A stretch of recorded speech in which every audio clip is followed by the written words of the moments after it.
Welcome to Cage Minds, Micah Frankel. It's fight week, BKFC Fight Night Philly. We got the headliner joining us right now. It's been a long time. Real quick, guys, if you want to support us, we got some merchandise available at ZShirts.com. Of course, we got an energy drink sponsor. Is Dubby is ours, 10% off with the checkout code Cage Minds. And if you're in Albuquerque, Barber Gabe's Fades is the one keeping my hair right. So check him out at the Lobo Shopping Center here on Central and Coors. Now for what you guys all came for. Andrew Angelcor is back. How you doing, sir? I'm doing great, man. How you doing? I'm well. I'm well. It's been a while since we've got to see you compete, see you out there. Looks like right now you're in the gym. I am, yes, sir. I'm here at in Barstow at my gym, Victory Fitness. The gym I train at, slash, I'm part owner of, slash, lead the boxing program, et cetera, et cetera. This is my home. It's right here on the sweater. It'll be Victory Fitness. Barstow, stand up. Barstow, stand up, always representing for that hometown. How are you feeling? Like, what's the emotions like right now that it's been a year and we'll get into everything, but it's been a year and you're back. What's the emotions like? I feels good, man. The hardest, part is behind me as far as the training and all that. We're about to enter fight week. I got, after this interview, I'm gonna do a workout, and then I got, 2 more days to button everything up, and then I jump on a plane. So like the hardest part is behind me. Emotionally, I just feel good, ready to get back in there. Excited to headline on my return fight and get to visit a new city, a rowdy bunch. But I'm excited, man. I'm going to be the enemy. We were stepping into enemy territory, so I'm preparing myself for the choir of booze, and I'm ready to be hated. You've been gone. You get the call from the matchmakers, and on the other end, they say, headliner, what is your reaction? So actually, that's not how it happened. I reached out to my manager, Ryan Perez, shout out Slaughterhouse Management, and I told him, hey, I want to fight again. And 3 days later, he calls me. He said, "Hey, you said you want to fight, huh?" I said, "Yeah, man." He goes, "All right." He tells me the opponent and the date. He says March 21st, Dustin Pague at 165. And I was like, "All right, cool. That's a weight class up." He doesn't say anything about a headline. He just says who, what weight, when, and then I think it was like 6 weeks out. And I was like, "That's cool. Like let's go, send the contract." And so I actually didn't even know I was the headliner until I was pulling up to the gym. I think I signed the contract on a Saturday, and Tuesday morning, I'm pulling up to the gym for sparring that day, and I get tagged on Instagram by the BKFC. It's like Dustin Pague and Andrew Angelcor set the headline BKFC Philly, and I was like, headline, like, all right, cool. It doesn't change anything because the opponent's the same and the agenda is the same. Whether I'm the first fight or the last fight, there's a mission to be accomplished. But it was exciting because you know what I mean. Like, this is my sixth fight, and I haven't even been a feature fighter or co-main, and all of a sudden I get the headline with Dustin Pague, and I was like, all right, cool. Like, what an opportunity. Let's take advantage of it. Does that speak to you? Does that say something that even though you were gone for the year, that what you've done has resonated with the company, that they would want you in this kind of position? I would think so, yeah, definitely, because Dustin Pague is a game opponent. He's a big name, and he's from out there, so obviously they had to give him somebody that would be worthy of a main event. And so I think yeah, and then after almost a year away, this is my return. Fight. This is my return opportunity. So to me, I think it's definitely speaks volumes on that I'm a fan favorite, and whether people are tuning in to see me win or to watch or hope I lose, it doesn't matter as long as they tune in. And yeah, I just want to make sure that me and Dustin give the fans the main event worthy fight that I believe we're going to. Last time we saw you, it's the biggest stage possible. It was Knucklemania and felt like it was a very competitive fight with Ruben War. What that night did you walk away saying to yourself about your performance? I mean, the whole night ended up, it wasn't the performance I wanted. It wasn't, the result I wanted. It was, I've already, kind of spoke on the whole situation, but to me, it was more of a, I think I got, I let the moment get the best of me, and I got too distracted with it being my first time, fighting in front of my home, my hometown or my home state. I got too involved in the details instead of focusing on training and just, putting the work in and taking care of business. I got distracted. I let the moment get the best of me. So, which kind of makes this fight like a breath of fresh air because I'm the B-side flying guy. So I don't have the pressure of selling tickets. I don't have to worry about everybody, being in attendance, being there for me. It's like I'm going into this fight expected to lose, and being booed. So for me, I actually enjoy that because then I get to, ruin everybody's plans. Whereas, last year, I think I just got in my own head. And so I think it affected everything.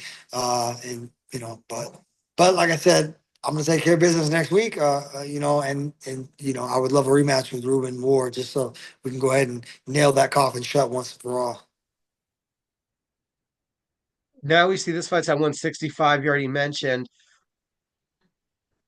Is 165 the future? Is 155 still a possibility of returning? What's the thought process as far as weight class now? Yeah, no, I definitely will be going back down to 155. I think there's more opportunity for me there. I knew before this fight that I wanted to fight at least one other fight in a second weight class. I wasn't sure if I was going to try to cut down to 45 or go up to 65. But because I took all the time off between these two fights, obviously gained more weight than, when I'm staying active, I stay within, 10 pounds of fight weight. And then all of a sudden I'm like 30 pounds heavy, so when I told Ron I wanted to fight again, he was like, I'm not going to ask you to cut 30 pounds, in 6 weeks. So let's go ahead and just do this one at 65. And I was like, that's perfect because I wanted at least one test in a second weight class just so I can get a win in two different weight classes. It's just, to me, that kind of, I always think when fighters are able to move around weight classes and win and perform, at that level, regardless of where they go, I've always thought that that's more impressive. So, who knows? Maybe I'll do this one at 65, get a win here, go back down to 55, and maybe I'll cut back down to 45. I don't know. Three weight classes. We'll find it. We'll see. I was going to go more along the thought process of could a spectacular performance against Dustin be tempting enough to keep you at 65? He's a big name. He's been in a title fight before. I mean, this is the kind of victory that could set you up in the division. Oh, absolutely. No, no. Don't get me wrong. If I already know that, this is going to expand the bullseye on my back because now I'm going to have two different weight classes, licking their chops.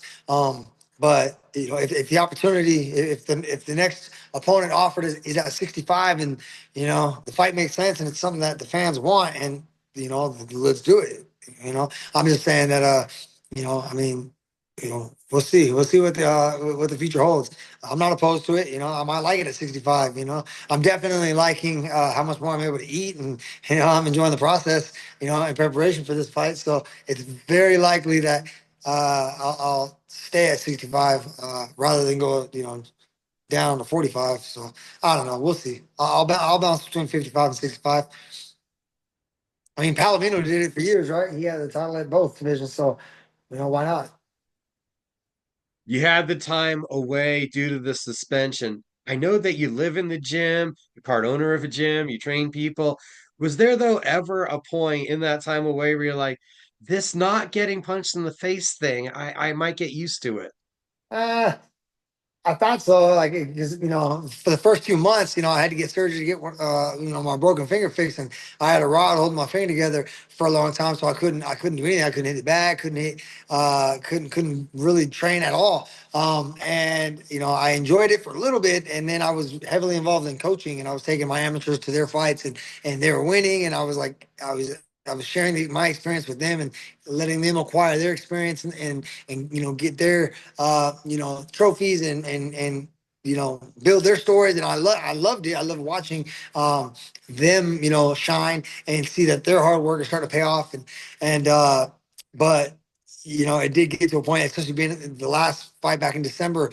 I had like four guys fight, and they all won. And so like Barstow, went down to Anaheim and clean swept. Yet I felt like something was missing. Like watching them, being in the back, warming them up, seeing like the other fighters, I found myself getting in my own mode of like I was eyeballing the other coaches, like yeah, you know what I mean, like my guys will beat you guys up, and then I'll beat you. Like I was getting real competitive as a coach, and that was kind of when I knew like man, I think my hand was good by this is back in December. I knew my hand was feeling a lot better, and I was like, all right, I think I need to compete at least one more time.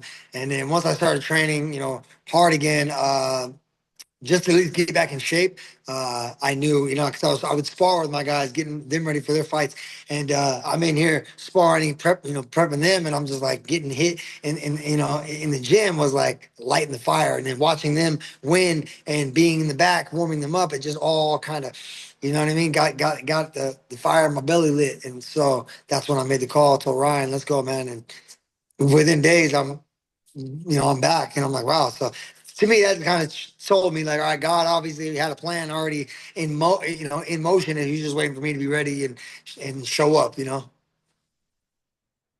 There was a question. Now we got that fire lit and a big opportunity right off the bat. So, how much of a motivator was the contract? You didn't know it was the headliner right away, but seeing the name because you knew the name right away.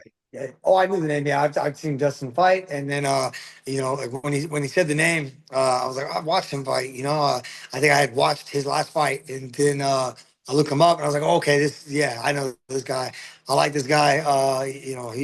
He's what a return fight was what I thought. I was like, man, this is the fight to return to. A big name, game opponent, his hometown. Like I was super excited. Stylistically, what do you think of the matchup? He's a much different fighter now as a bare knuckle boxer than he was in his MMA days. Yeah, well, I mean, anytime I fight a guy who has any MMA background, like I don't even consider that because like get kicks and groundwork and all that. So to me, like that's all irrelevant. I always want to know like how they, if they have any bare knuckle experience. That's the only thing I ever study. I never watch anybody's MMA history, so I was glad that he at least had five fights in bare knuckle that I was able to watch. I mean, two or three of them only went one round, but stylistically, I thought, okay, this is the guy that's gonna be willing to exchange with me. He's not gonna, run the whole time. Which is obviously what I want. I want a bloodbath. I want a war. I like to be in exciting fights, and I like to, give the fans exciting fights. I always say I'm a fight fan as well as a fighter, so I know what I like to watch as a fan. I want to be the one that gets to provide those fights to the people. And so I think Dustin's the opponent that's going to bring that out. And I think I was actually watching my fight with Timmy Mason, my debut fight, which was a fucking brawl. And my wife asked me, "Do you think this fight's gonna be like your first fight?" I was like, "I think yeah. I think me and Dustin are gonna be, you know, me and Timmy on steroids." You know what I mean? Like, How much have you already heard the question be asked? Because you're the one going up in weight at this point. If you're going to be able to handle his power and match his power. yeah, I mean, I'm not worried about his power. Like I know I'm strong for my weight. It's I know he's got a reach advantage on me because I believe we're the same height, but I think his reach is he's got a few inches in reach. So if anything, that's more what I'm concerned with. But power, no, I've been told, by my sparring partners and by all my past opponents that my power is definitely there. And so I'm not worried about that. I'm just more so concerned with how far that reach is gonna play a part. I know you can't think about it on fight night, but during the camp, how much of a motivating factor has the last performance, the situation, wanting to, clean off your name and get back to the winning ways? How much has that been a motivator for you in preparation? It's definitely been a motivator, but one thing that I have been like as the fight gets closer, what I'm making sure I'm shifting mentally is that like I'm not focused on that. I'm like I'm only looking at this fight, this opponent. Me, I've already spoken to War privately. That that because he said if you win, you better call me out. And I'm like, look, bro, like let me get past my current opponent, and then we'll take care of business. I've already addressed everything in multiple interviews. I've told I told my truth, and as of now, I got to take care of business. I can't get caught up in what already happened, and I can't get ahead of myself either because that's how you get hurt. That's how you get hurt by being distracted, and I feel like that was a big part of all my bad decision making last year, in and out of the ring. I was getting distracted by things that I shouldn't have been. And so, it definitely is a motivating learning experience, but I'm not going to get caught up on the what was or what's to come. I just want to stay right here in the moment, get ready for the fight of my life, give the fans the fight of the night, and then we'll move forward after that, and then I will definitely silence the critics and anybody who has something to say. We'll take care of that, I'll cross that bridge when we get there. And then the next couple days, that's what you're focused on. Oh That's yeah. what you're looking at. And what do they entail? Because it's fight week. We're recording on Sunday. I'll probably get this out Monday. What are you doing before Friday? Like, what does the next couple days look like for you? Well, as soon as we end this right here, I'm gonna, head to the back, and I'm gonna get a little session in. Probably, go get a couple miles on the road in. Tomorrow, I got one more session with my coach, so, on pads, and I'll be, just finishing up I got to go pick up my shorts that are being made today. I got to get my hair cut, on Tuesday. I got it's just my finishing touches, but I got today, tomorrow, and Tuesday are my last few training sessions, and then like I said, Wednesday morning I'll be on the road about 3:30 in the morning, and I'll be flying all day Wednesday, and then get out there, weigh in Thursday, and then get to have fun on Friday. It's a huge moment for you. It's for any fighter. The opportunity to perform that time. There's so much put into the weeks, months of preparation. Does it feel like fight week some points? This is just a whirlwind and it's gone in a blink? Absolutely. That's what I was saying earlier was, we count it down, 6 weeks out, 5 weeks out, a month away. And then before I know it, it's like, like right now we're like, oh, we're entering fight week. And I feel like before I know it, I'm going to go, damn, the fight was 2 weeks ago already. And like, that's really how it goes. It seems like the fight can't get here fast enough. And then all of a sudden it's done. It's gone, like I said, I'll be spending all day in airports and on airplanes on Wednesday, and then next thing you know, I'll be jumping back on one flying home Saturday. And uh, it's funny because obviously as of today, I'm playing all the scenarios in my head. How's it gonna look this way? How's it gonna look if this happens? How's it gonna, what am I gonna say here? What am I gonna do there? And then all of a sudden it's like, damn, it's done. What happened? It's what I mean, like I don't know. It's just sometimes you don't even remember how the fight went. Like you're like, what happened? You gotta wait till you watch the fight. Oh yeah, I forgot this and that. And so, but like I said, at this point, you know, it gets really noisy in your head and in my head, and I'm just doing my best to quiet the noise, focus on just getting these last few training sessions in.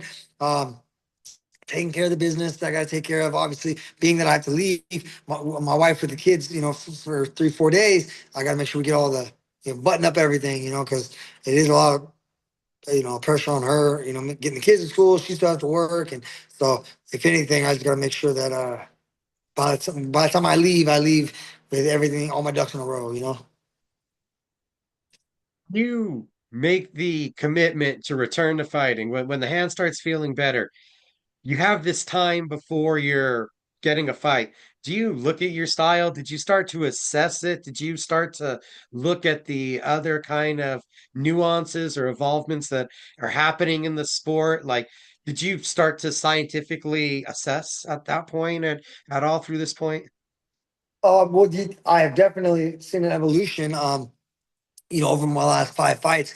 When you first get in, to bare knuckle. Well, at least for me, I didn't, realize, that the big wide shots are, I broke four fingers in my first fight because, I'm hitting the side of the head and all the, the skull and all these hard bones and I'm not, my hands aren't conditioned to hitting bone to bone. And so you learn, the straight punches, are more effective, speed over power and there's just certain defense ways that you defend yourself as opposed to with the big gloves. There's certain things you can and cannot get away with. So there's been more of a mental evolution of understanding how what's effective and what's not.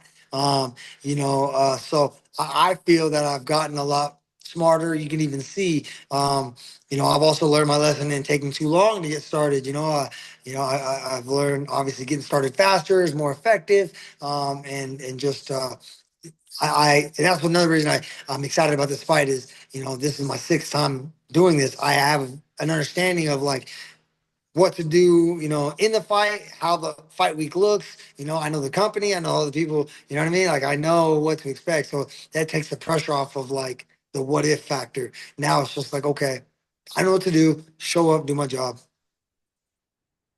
There is a what if factor, though, I feel like for this one, because you walk into a hostile Philadelphia crowd, and I'm not trying to undersell them, but that's a one of a kind crowd here in America. That's what I've heard. I mean, this is my first time fighting in Philly, so but I mean, I remember that was the whole build up in for Knucklemania this last month was how rough and rowdy Philadelphia was, especially Jeremy Stevens going up against the Philly boy at Alvarez, and so I know that he was not welcomed out there, and so I can kind of see some similarities being the case. In this fight, me being the West Coast Cali boy, I'm sure they're all going to be flashing middle fingers at me, and I'll embrace that. And who knows, maybe I'll be just as rambunctious towards them. It's a historic arena you're going to be fighting in, the ECW arena. I'm not sure if you're a pro wrestling fan or not, but have you heard people talking about it and kind of what the history of that venue means in that city? I didn't know about it until I found out I was fighting there, and some people were like, "Oh, you fight at 2300 Arena?" No, I mean, I watched like WWE as a kid. I don't watch wrestling now, uh, but I was told, by people like, "Oh, that's badass. You get to fight there." Like they used to hold wrestling shows there, and I heard it's big deal. Again, I'm from California, so it's not like I've ever been there. It's not like I have friends that have been there, but I've been told. And then, of course, I looked it up. Like once I found out, I did my research, and I'm excited. And that's another thing too is this is the first time I fought a fight night. So I believe the ring's smaller, which I'm excited about. That it's a smaller ring, it's a smaller venue, so it's gonna be more intimate, more loud, and so I actually look forward to that. Instead of the big, distracting, ring and arena this, because I've already done that five times.